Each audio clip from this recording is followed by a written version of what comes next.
Welcome back to another day with Money, Finance, Freedom, your ticket to financial freedom. Today, we're going to be taking a step away from stocks and looking into politics. Why? Because potentially a lot of the young viewers could have extra money in their pockets. If not, your parents could have extra money in their pockets if they're still paying off their student loans, because that's what we're going to be talking about today. Joe Biden and the Democratic Senate and House of Representatives plan on potentially forgiving student loans across the board. Before I get into the details, make sure you go ahead and hit that like and subscribe button so you can get more content like this.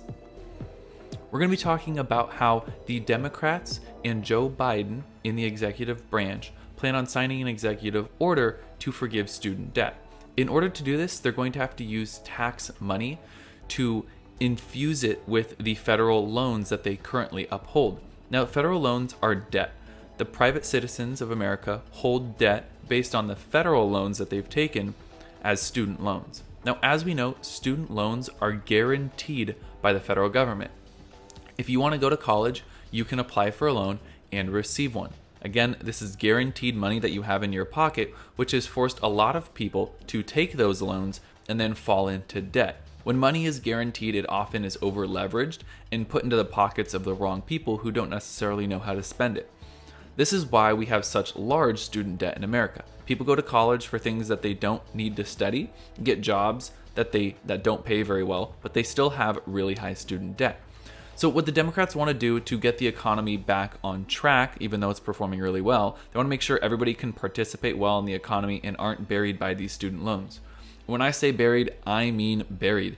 In 2019 and in 2020, the average student debt total was $1.6 trillion.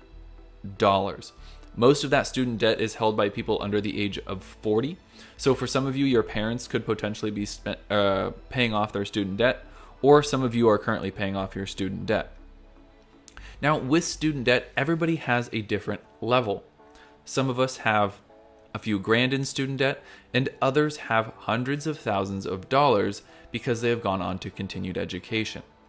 Now, because of that, there are several plans to forgive this student debt. There are plans to forgive a percentage of student debt. There's a plan to forgive a certain amount of student debt. And there's also a plan to forgive all student debt. Today, we're going to talk about which plans are more effective and which ones I think are actually going to be going forward through the executive action. Now, we're going to see here on Google, if you just type in federal student debt, you're going to get a bunch of articles on this right now. We're going to see that people like Elizabeth Warren, Ilhan Omar are all pushing for Joe Biden to forgive student debt in some way, shape, or form. Right now, the leading candidate as far as which plan we're going to go with is the $50,000 allotment. So you're going to see right here, $50,000. Down here, cancel $50,000. A lot of people are pushing for this $50,000 amount. Why? Because that's anywhere from 1 to 2 years of salary, which is going to take off 1 to 2 years of student loans for a lot of people.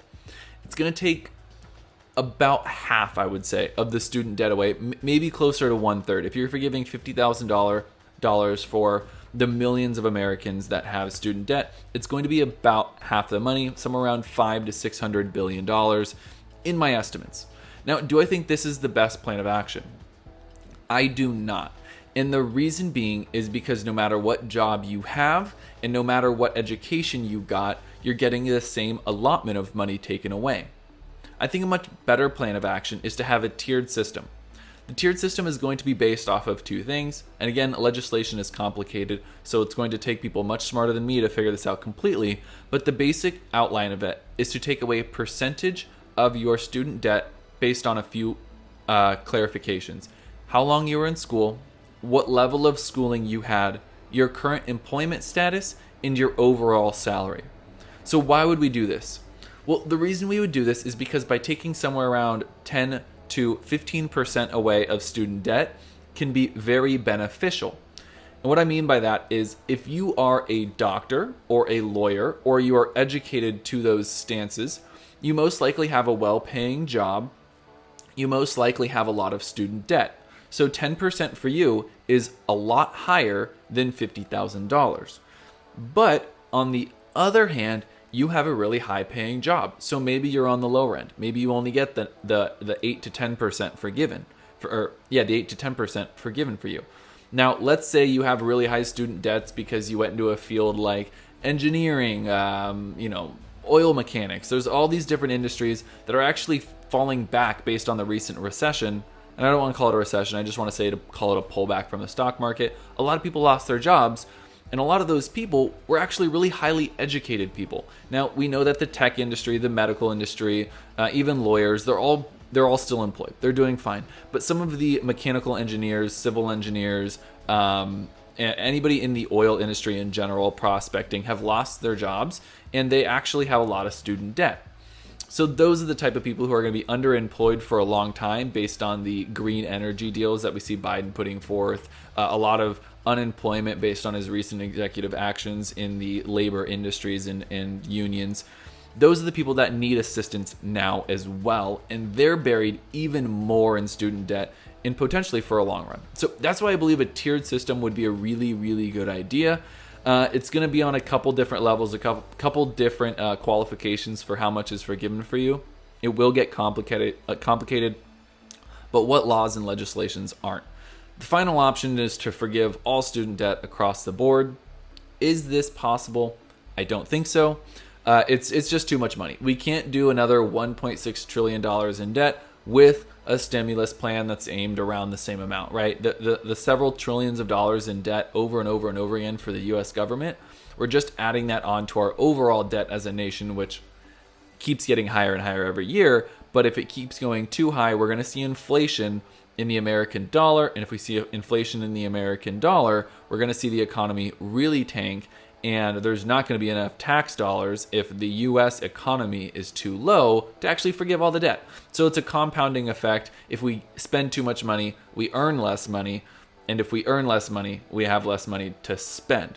So it's kind of cyclical in that nature. So if you ask me, I think the best option here is to have some sort of tiered system, maybe even combined. So whether we do $25 plus an additional blank percentage based on qualification factors, it's going to be difficult, but I can tell you I'm excited. A lot of people that I know are really buried in student debt right now and can't find a job. So this could be great, not only for them, but for the stock market. Again, this is money in people's pockets that they can go put into certain stocks, and we know the stock market is doing really well right now.